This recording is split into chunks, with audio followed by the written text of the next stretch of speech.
Hello everyone, I am Dr. Pallavi Tiple. I am consultant gynecologist and infertility specialist in Oasis Fertility Wakad. हमारे last video में हमने PCOS के symptoms and उसके type के बारे में डिस्कस किया था।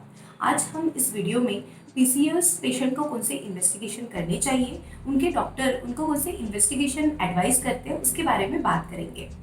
जनरली जिनको पीसीओएस होता है उनके डॉक्टर्स उनकी सोनोग्राफी करना प्रेफर करते हैं।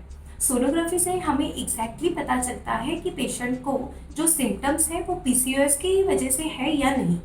सोनोग्राफी करने के दो टाइप होते हैं, एक तो हम एब्डोमिनल सोनोग्राफी कर सकते हैं या एक ट्रांसवेजाइनल सोनोग्राफी कर सकते हैं। जो मैरिड रहते हैं उनकी इसमें हम ट्रांसवेजाइनल सोनोग्राफी करना ज़्यादा प्रेफर करते हैं क्योंकि उसकी वजह से हमें पेल्विक एनाटॉमी बहुत अच्छे से दिखाई देती है। सोनोग्राफी पे यदि ओवरीज साइज एनलार्ज है या ओवरीज पे स्मॉल फॉलिकल्स मोर देन 20 है तो हम उसको पीसीओएस कहते हैं। सोनोग्राफी के बाद जो हम ब्लड टेस्ट भी पेशेंट को एडवाइस करते हैं। ब्लड इन्वेस्टिगेशन में सबसे इम्पॉर्टेंट होता है टेस्टोस्टेरोन हार्मोन। हमने लास्ट वीडियोस में बात की थी कि टेस्टोस्टेरोन इंक्रीज होने की वजह से पीसीओएस के कैसे सिम्टम्स आते हैं। जनरली टेस्टोस्टेरोन हार्मोन्स फीमेल में ही रहता है बट उसकी मात्रा थोड़ी सी कम रहती है। इन पीसीओएस वो प्रमाण थोड़ा सा बढ़ जाता है।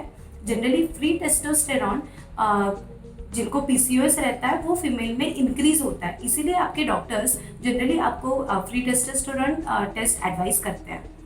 सेकेंड इम्पॉर्टेंट टेस्ट है एफएसएच एंड एलएच। एफएसएच यानी follicle stimulating hormone and LH यानी ल्यूटिनाइजिंग हार्मोन। हमारी बॉडी, हमारी ओवरीज जनरली ये दोनों हार्मोन सिक्रेट करते हैं। नॉर्मल केस में इनका रेशो जो रहता है वो 2:1 से कम हो जाता है। जिनको पीसीओएस रहता है उनके इसमें हार्मोनल इम्बैलेंस हो जाता है, उनके केस में एलएच हार्मोन्स ज़्यादा इंक्रीज हो जाता है और जो एफएसएच एलएच का रेशो है वो मोर देन 2:1 बन जाता है। ये FSH LH test generally doctor period के सेकंड या थर्ड डे पे एडवाइस करते हैं। और एक इम्पॉर्टेंट टेस्ट है एएमएच, एक एंटी म्यूलरिन हार्मोन टेस्ट। ये आजकल हम बहुत ही कॉमनली पेशेंट की करवा के लेते हैं और ये बहुत ही इम्पॉर्टेंट टेस्ट है। एएमएच ब्लड टेस्ट पे हम नेक्स्ट वीडियो में डिटेल्स में बात करेंगे।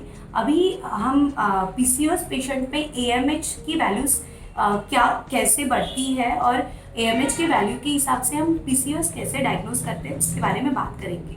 जो पेशेंट रहता है जिनमें एएमएच मोर देन 5 होता है उन केस में हम उनको बोलते हैं कि उनको पीसीओएस है। हमने लास्ट वीडियो में पीसीओएस के सिम्टम्स के बारे में बात की थी। पीसीओएस में इरेगुलर पीरियड होना, कम ब्लीडिंग होना या ओलिगोमेनोरिया होना, ये सब चीज़ें कॉमनली रहते हैं। बट ये सब सिम्टम्स सिर्फ पीसीओएस में ही नहीं रहते।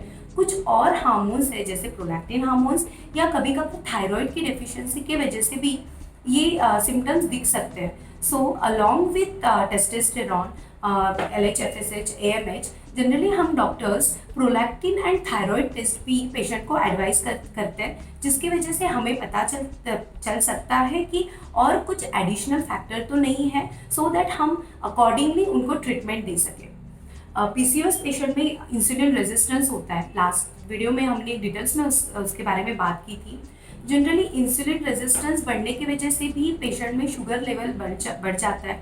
सो ऐसे पेशेंट जो ओबेस है उनके केस में हम लोग उनको serum insulin, fasting serum insulin भी एडवाइस करते हैं। जनरली ओबेस पेशेंट में लिपिड प्रोफाइल भी डिरेंज हो जाता है। सो ऐसे केस में हम पेशेंट को लिपिड प्रोफाइल भी एडवाइस करते हैं।